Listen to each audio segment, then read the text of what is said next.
Pertama-tama timbang MRSA sebanyak 17,05 gram, perhitungannya sebagai berikut. Setelah ditimbang, masukkan ke dalam Erlenmeyer berukuran 250 ml.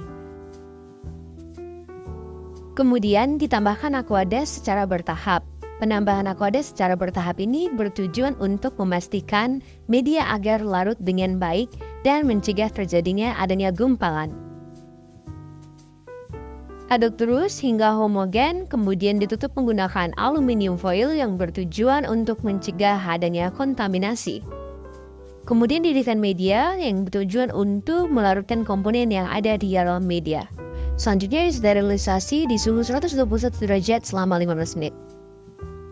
Selanjutnya untuk pembuatan NaCl dilakukan dengan mengukur NaCl sebanyak 9 ml, kemudian dimasukkan ke tabung reaksi bertutup ulir.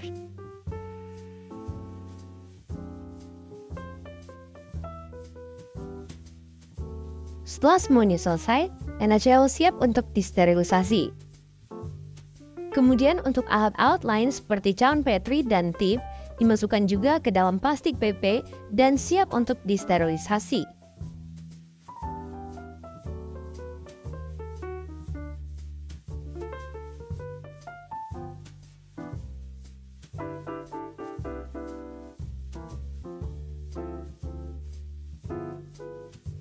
Kemudian masukkan ke dalam autoclave dan disterilisasi di suhu 121 derajat Celcius. Setelah selesai dikeluarkan. Begitu juga dengan NaCl setelah selesai dikeluarkan juga. Sebelum kita menggunakan laminar, terlebih dahulu kita lakukan persiapan dengan cara membersihkan permukaan laminar dengan alkohol 70%, kemudian dinyalakan UV dan blower. Setelah itu, barulah kita bisa menggunakan laminar airflow. Langkah pertama yang dilakukan ialah mengambil 1 ml sampel. Sampel yang kami gunakan ialah kefir susu kambing. Pengambilan sampel menggunakan mikropipet. Nah, jika pengambilan sampel seperti itu, maka ulangi kembali karena itu tidak tepat 1 ml. Nah, jika sudah seperti ini, maka kita dapat menggunakannya.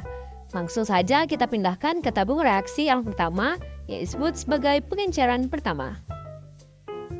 Nah, sebelumnya kita bicarakan terlebih dahulu tabung reaksinya. Tujuannya agar mencegah kontaminasi dari mikroorganisme yang ada di udara. Begitu juga dengan cawan Petrinya, teman-teman.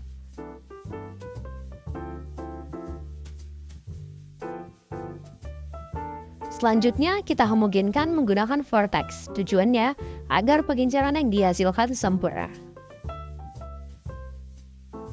Selanjutnya, kita ambil kembali tip yang baru dan diambil 1 ml larutan dari pengenceran pertama.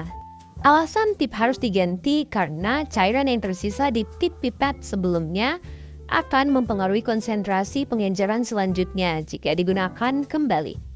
Nah, setelah diambil 1 ml dari pengenceran pertama ke pengenceran kedua, kita ambil kembali 1 ml dari pengenceran pertama tadi dan ditip ke cawan Petri.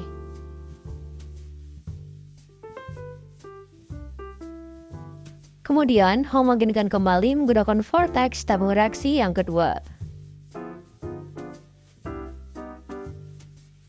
Lakukan kembali cara yang sama seperti yang sebelumnya tadi dengan mengambil 1 ml dari pengenceran kedua ke pengenceran ketiga. Kemudian hasil dari pengenceran kedua ditip ke cawan Petri.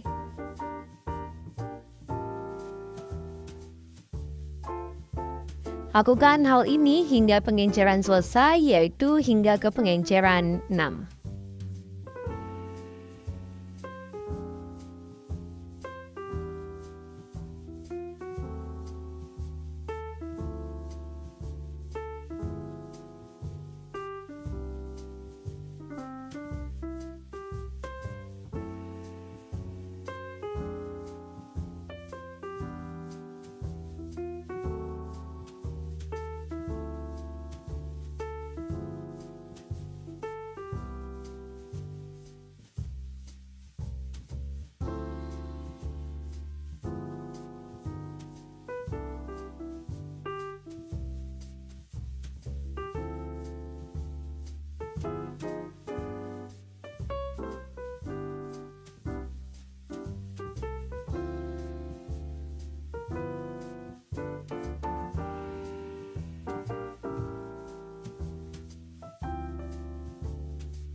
Langkah selanjutnya ialah menuangkan ember es air yang tidak panas lagi ke dalam cawan Petri.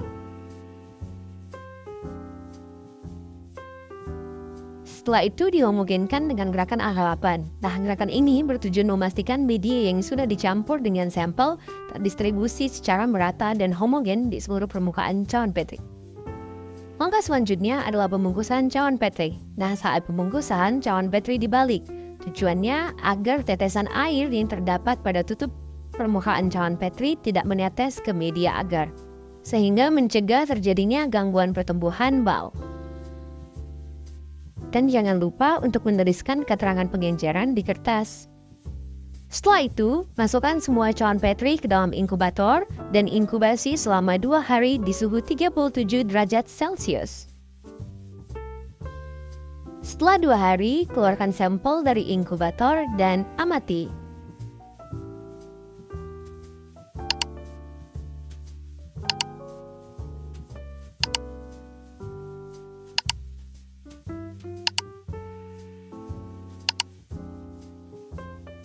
Hitunglah jumlah koloni yang terdapat di cawan Petri menggunakan koloni counter.